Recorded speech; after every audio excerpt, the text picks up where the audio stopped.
मेरा नाम सुधा देवी वर्मा है। आज मैं आपको वायु तथा जल प्रदूषण के बारे में बताने जा रही हूँ। पहली और बूझो ये जानकर फूले नहीं समा रहे थे कि आगरा का ताजमहल संसार के 7 आश्चर्यों में से एक है, परंतु यह सुनकर वे दुखी भी थे कि सफ़ेद संगमरमर की इस इमारत की भव्यता को इसके चारों ओर के क्षेत्र के वायु प्रदूषण से खतरा है। वे ये जानने के लिए उत्सुक थे कि वायु तथा जल प्रदूषण से निपटने के लिए क्या उपाय किया जा सकता है। हम सब जागरूक हैं कि हमारा पर्यावरण अब वैसा नहीं है जैसा ये पहले था। हमारे बड़े बूढ़े नीले आकाश तथा स्वच्छ जल एवं शुद्ध वायु के विषय में बातचीत करते हैं जो उनके समय में उपलब्ध थे। जनसंचार के साधन पर्यावरण की गुणवत्ता में निरंतर हो रही गिरावट के विषय में नियमित रूप से जानकारी देते रहते हैं। हम स्वयं अपने जीवन में वायु तथा जल की गुणवत्ता में हो रही गिरावट के दुष्प्रभाव का अनुभव करते हैं। उदाहरण के लिए श्वसन रोगों से पीड़ित व्यक्तियों की संख्या में निरंतर वृद्धि हो रही है। हम उस समय की कल्पनाओं से ही भयभीत हो जाते हैं जब हमें स्वच्छ वायु तथा जल उपलब्ध नहीं होंगे। आपने अपनी पिछली कक्षाओं में वायु तथा जल के महत्व को समझ लिया है। इस अध्याय में हम अपने आसपास होने वाले हानिकारक परिवर्तनों तथा हमारे जीवन पर इसके प्रभाव के विषय में पढ़ेंगे। वायु प्रदूषण किसे कहते हैं? हम कुछ समय तक भोजन के बिना जीवित रह सकते हैं, परंतु वायु के बिना तो हम कुछ क्षण भी जीवित नहीं रह सकते। ये साधारण तथ्य हमें बताता है कि स्वच्छ वायु हमारे लिए कितनी महत्वपूर्ण है। हम ये जानते हैं कि वायु गैसों का मिश्रण है। आयतन के अनुसार इस मिश्रण का लगभग 78% नाइट्रोजन तथा लगभग 21% ऑक्सीजन है। कार्बन डाइऑक्साइड, आर्गन, मीथेन तथा जल वाष्प भी वायु में अल्प मात्रा में उपस्थित हैं। 78% नाइट्रोजन और 21% ऑक्सीजन है। बाकी कार्बन डाइऑक्साइड, आर्गन, मीथेन तथा जल वाष्प भी वायु में अल्प मात्रा में उपस्थित हैं। उपरोक्त क्रियाकलाप में आपका यह परीक्षण भी हो सकता है कि वायुमंडल में धुएं की मात्रा में अंतर है। क्या आप जानते हैं कि ये धुआं कहाँ से आया होगा? इस प्रकार के पदार्थों जैसे उद्योगों व स्वचालित वाहनों से निकले हुए धुएं के मिल जाने से भिन्न भिन्न स्थानों के वायुमंडल की प्रकृति एवं संगठन में बदलाव आ जाता है। जब वायु ऐसे अनचाहे पदार्थों के द्वारा संदूषित हो जाती है जो सजीव तथा निर्जीव दोनों के लिए हानिकारक है, तो इसे वायु प्रदूषण कहते हैं। वायु प्रदूषण के क्रियाकलाप के लिए हम लोग धुआं उगलते ईंट के भट्टे के निकट से गुजरते हैं तो नाक को ढक लेते हैं। भीड़ वाली जगहों पर चलते समय खांसी आती है। उपवन तथा भीड़ वाली सड़क के बारे में और आवासीय क्षेत्र और औद्योगिक क्षेत्र के बारे में दिन में विभिन्न समयों पर विभिन्न प्रातःकाल दोपहर की भीड़ वाले चौराहे पर गांव और शहर में आपको अंतर करना होगा और क्रियाकलाप के द्वारा आपको स्वयं अनुभव करना होगा कि वायु प्रदूषण कैसे हो रहा है। वायु कैसे प्रदूषित होती है? जो पदार्थ वायु को संदूषित करते हैं उन्हें वायु प्रदूषक कहते हैं। कभी कभी ये प्रदूषक प्राकृतिक स्रोतों जैसे ज्वालामुखी का फटना, वनों में लगने वाली आग से उठा धुआं अथवा धूल द्वारा आ सकते हैं। मानवीय क्रियाकलापों के द्वारा भी मनुष्य में प्रदूषक मिलते रहते हैं। इन वायु प्रदूषकों का स्रोत फैक्ट्री, विद्युत संयंत्र, स्वचालित वाहन, निर्वातक, जलवाहन, लकड़ी तथा उपलों के जलने से निकला हुआ धुआं हो सकता है।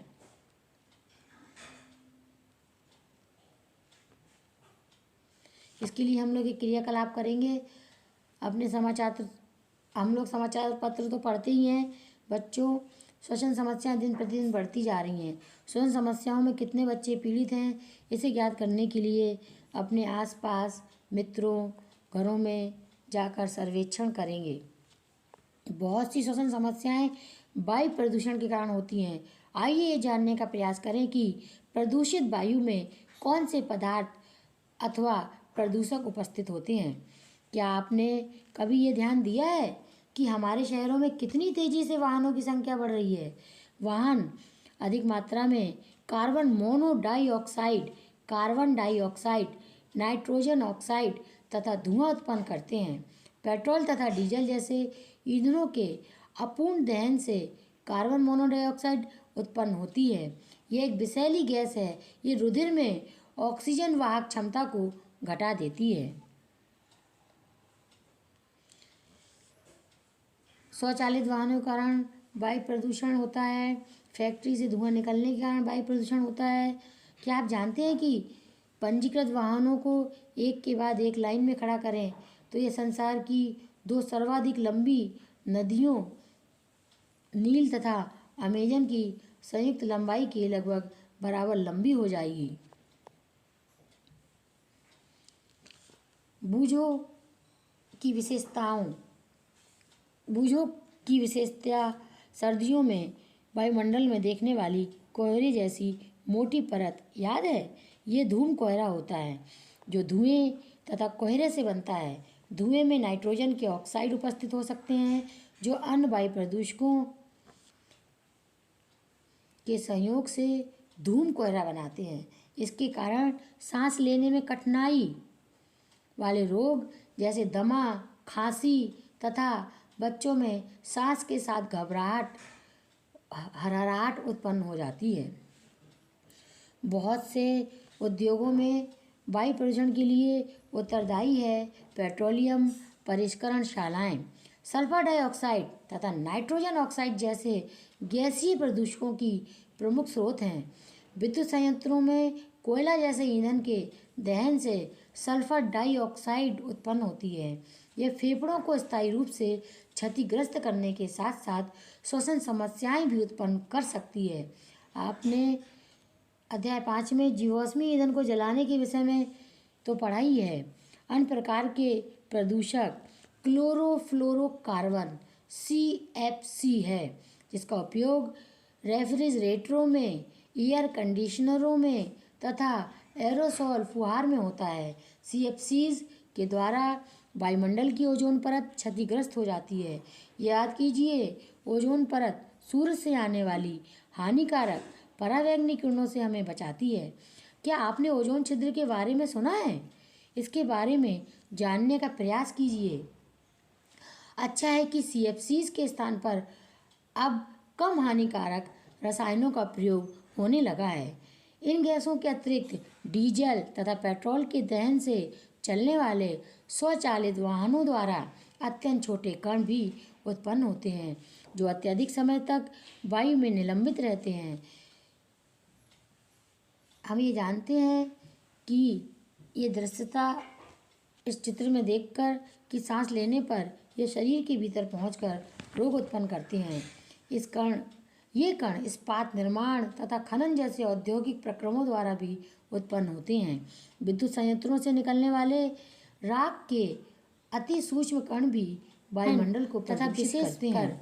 मथुरा तेल परिष्करणी जैसे उद्योग सल्फर डाइऑक्साइड क्रियाकलाप तथा नाइट्रोजन डाइऑक्साइड जैसे प्रदूषक का उपयोग करके एक सारणी बनाने के लिए आप अधिक आंकड़ों भी जोड़ सकते हैं। ये गैसें पहले वायुमंडल में उपस्थित जल वाष्प से फिर क्रिया करके स्रोत कौन से अम्ल तथा नाइट्रोजन अम्ल बनाती हैं। ये वर्षा को अम्लीय बनाकर वर्षा के साथ हम लोग पृथ्वी पर बरस जाते हैं।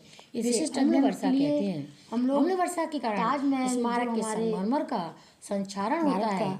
इस परिघटना को भारत में विश्व का 7वां आश्चर्य भी कहते हैं।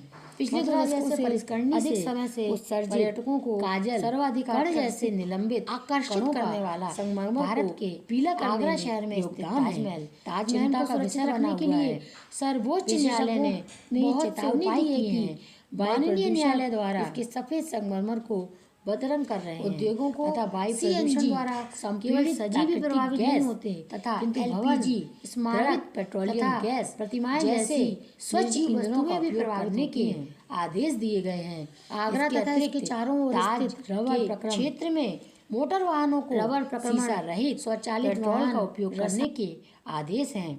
आपने बड़े बूढ़ों से चर्चा करके ये देखिए कि वे अब 20 से 30 वर्ष पूर्व के ताज की अवस्था के बारे में क्या कहते हैं। आपकी कतरन पुस्तिका के लिए ताजमहल का चित्र प्राप्त करने के लिए हम लोग कोशिश करेंगे। मुझे फसलों वाला अध्याय याद आता है। मैं हैरान हूँ, क्या अम्लीय वर्षा खेतों की मिट्टी, मृदा और पौधों को भी प्रभावित करती है।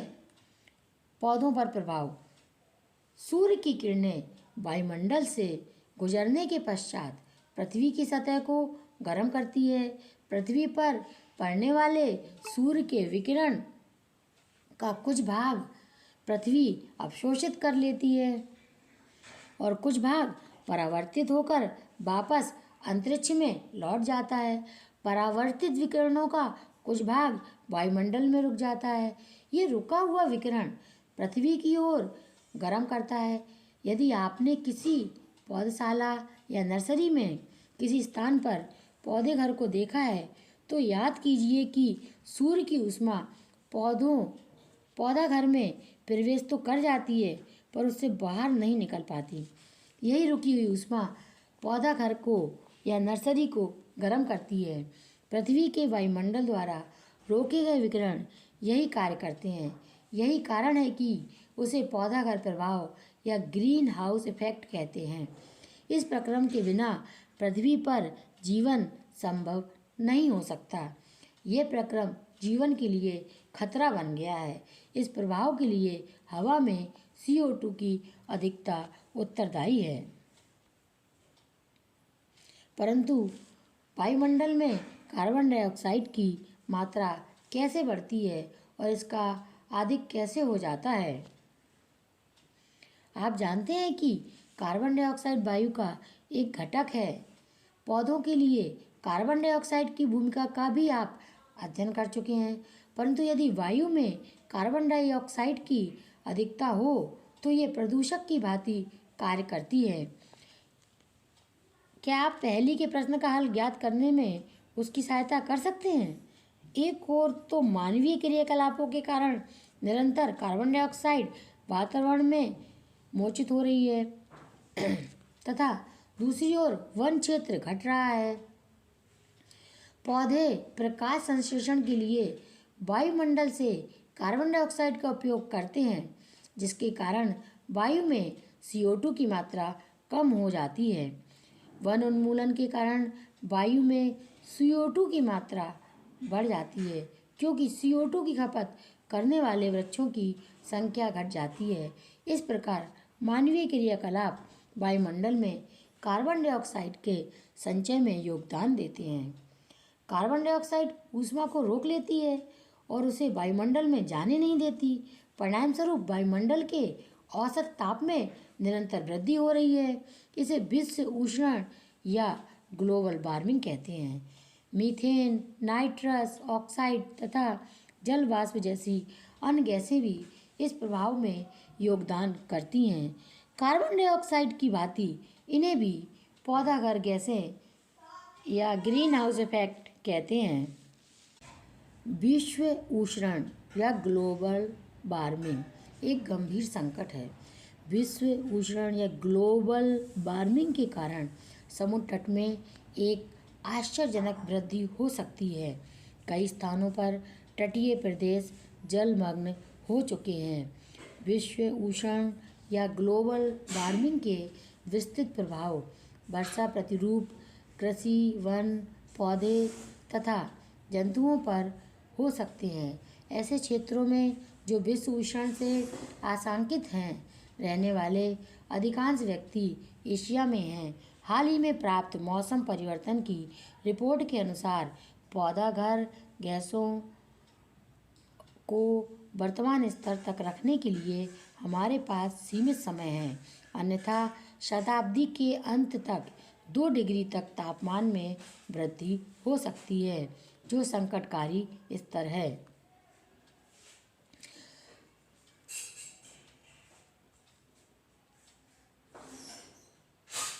विश्व उष्णन या ग्लोबल वार्मिंग विश्वव्यापी सरकारों के लिए विचारणीय विषय बन गया है।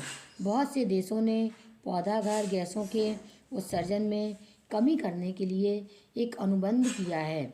संयुक्त राष्ट्र सम्मेलन के अंतर्गत क्योटो प्रोटोकॉल एक ऐसा ही अनुबंध है जिस पर बहुत से देश हस्ताक्षर कर चुके हैं। बूझों को ये सुनकर आश्चर्य हो रहा है कि पृथ्वी के ताप में केवल 0.5 डिग्री सेल्सियस जितनी कम वृद्धि के इतने गंभीर परिणाम हो सकते हैं। पहली उसे ये बताती है कि अभी हाल ही में समाचार पत्रों में उसने ये पढ़ा था कि हिमालय की गंगोत्री हिमनद विश्व उष्णन के कारण पिघलने आरंभ हो गए हैं। क्या किया जा सकता है? वायु प्रदूषण को कम करने के लिए हम क्या कर सकते हैं? प्रदूषण के विरुद्ध हमारी लड़ाई में सफलता की अनेक कथाएं हैं। उदाहरण के लिए कुछ वर्ष पूर्व दिल्ली संसार में सर्वाधिक प्रदूषित नगर था। यहाँ पेट्रोल तथा डीजल से चलने वाले मोटर वाहनों से निकले धुएं के कारण दम घोटू श्वासरोधी वातावरण था। वाहनों को शीशा रहित पेट्रोल सीएनजी जैसे अन्य ईंधनों द्वारा चलाए जाने का निर्णय लिया गया था। इन उपायों द्वारा शहर की वायु अपेक्षाकृत स्वच्छ हो गई थी। आप भी कुछ ऐसे उदाहरण जानते होंगे जिनके आपके क्षेत्र में वायु प्रदूषण को कम किया गया है। इन उदाहरणों के लिए अपने मित्रों से चर्चा करने की आवश्यकता है। ये वैकल्पिक ईंधन और सौर ऊर्जा, जल ऊर्जा तथा पवन ऊर्जा हो सकते हैं। क्या आप जानते हैं कि विद्यालयों में बच्चों द्वारा चलाए गए अभियान पटाखों का बहिष्कार करिए के विषय में जानते हैं? इस अभियान ने दिवाली के दिनों में वायु प्रदूषण के स्तर में काफ़ी अंतर ला दिया। सरकार तथा अन्य एजेंसियों द्वारा विभिन्न स्थानों पर वायु की गुणवत्ता का नियमित मॉनिटरीकरण किया जाता है। इन आंकड़ों का उपयोग कर हम अपने मित्रों तथा पड़ोसियों में वायु प्रदूषण के प्रति जागरूकता उत्पन्न कर सकते हैं। हमें अपनी ऊर्जा की आवश्यकता की पूर्ति के लिए जीवाश्म ईंधन के स्थान पर वैकल्पिक ईंधनों को अपनाने की आवश्यकता है। ये वैकल्पिक ईंधन सौर ऊर्जा, जल ऊर्जा और पवन ऊर्जा हो सकते हैं। विद्यालय पहुंचने के लिए आपके पास विभिन्न विकल्प हैं, जैसे आप पैदल चलकर, साइकिल चलाकर, बस अथवा सार्वजनिक परिवहन द्वारा यात्रा करके, व्यक्तिगत कार द्वारा अथवा कार में साझेदारी करके। इन विकल्पों की वायु की गुणवत्ता पर प्रभाव के बारे में अपनी कक्षा में हम लोग जान चुके हैं। हमारे थोड़े से योगदान से पर्यावरण की आवश्यकता में विशाल अंतर उत्पन्न हो सकता है। हम पेड़ या वृक्ष लगा सकते हैं तथा पड़ोस में लगे वृक्षों का पोषण कर सकते हैं। क्या वन महोत्सव के विषय में जानते हैं? अब जुलाई माह में प्रतिवर्ष लाखों वर्ष पौधे रोपित किए जाते हैं। बूझो तथा पहली एक बार ऐसे स्थान से गुजरे जहाँ कुछ लोग सूखी पत्तियां जला रहे थे। उन्हें खांसी आने लगी क्योंकि समस्त क्षेत्र धुएं से भरा था। पहली ने सोचा कि जलाने से अच्छा विकल्प तो उन्हें कंपोस्ट पिट में डाल